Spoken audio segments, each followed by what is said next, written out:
네, 오늘 오전 10시부터 국회에서는 윤석열 검찰총장 후보자 인사청문회가 진행됩니다.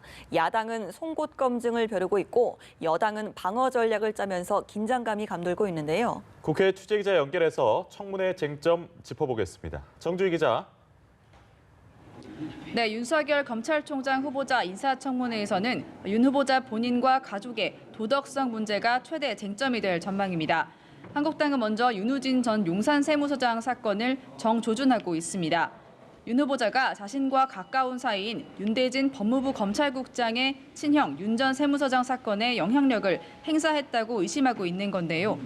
주광덕 의원은 윤 전 세무서장이 2013년 뇌물수수 수사 중 장기 해외 도피를 하다 체포돼 강제 송환됐는데도 무혐의 처분을 받았다며 의혹을 제기했습니다. 윤 후보자는 서면 질의 답변에서 골프 접대나 변호사 소개 의혹 등을 모두 부인하면서 윤 전 세무서장 사건에 개입한 사실이 전혀 없다고 밝혔습니다. 또 한국당은 윤 후보자 처가 관련 의혹도 부각한다는 방침인데요. 특히 장모인 최모 씨가 과거 사기, 의료법 위반 등 3건의 사건에 연루됐는데도 한 번도 처벌받지 않았다고 지적하고 있습니다.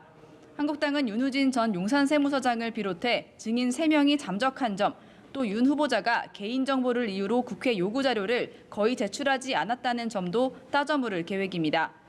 반면 민주당은 한국당이 정치 공세를 한다면 황교안 대표를 언급할 수밖에 없다는 입장인데요. 윤 후보자가 국정원 댓글 사건의 수사팀장을 맡았을 당시 법무부 장관이 황교안 대표였다는 점을 고리로 수사 외압 의혹을 질의하겠다는 계획입니다. 네, 또 검경 수사권, 고위공직자 수사처 도입 문제 등 검찰 개혁 이슈도 빠질 수 없을 것 같은데요. 이에 대한 윤 후보자의 기본 입장은 어떻습니까? 네, 청문회에서는 검경 수사권 조정과 고위공직자 수사처 설치 등 문재인 정부 국정과제인 검찰 개혁 이슈도 중요하게 다뤄질 예정인데요.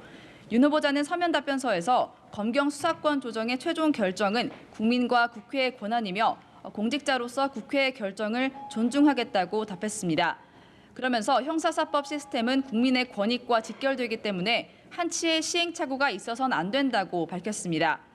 하지만 경찰에 구속영장 청구권을 주는 것에 대해선 강제 수사를 위한 영장 청구는 기소에 준하는 처분이므로 소추권자인 검사의 검토를 거쳐야 한다며 반대 입장을 밝혔습니다. 공수처에 대해서는 제도 개편을 통해 국가 전체적으로 부정부패 대응 능력의 총량이 지금보다 약화해서는 안 된다고 답했습니다. 여야 의원들은 질의를 통해 윤 후보자의 보다 구체적인 입장을 검증할 것으로 보입니다. 지금까지 국회에서 연합뉴스TV 정주희입니다.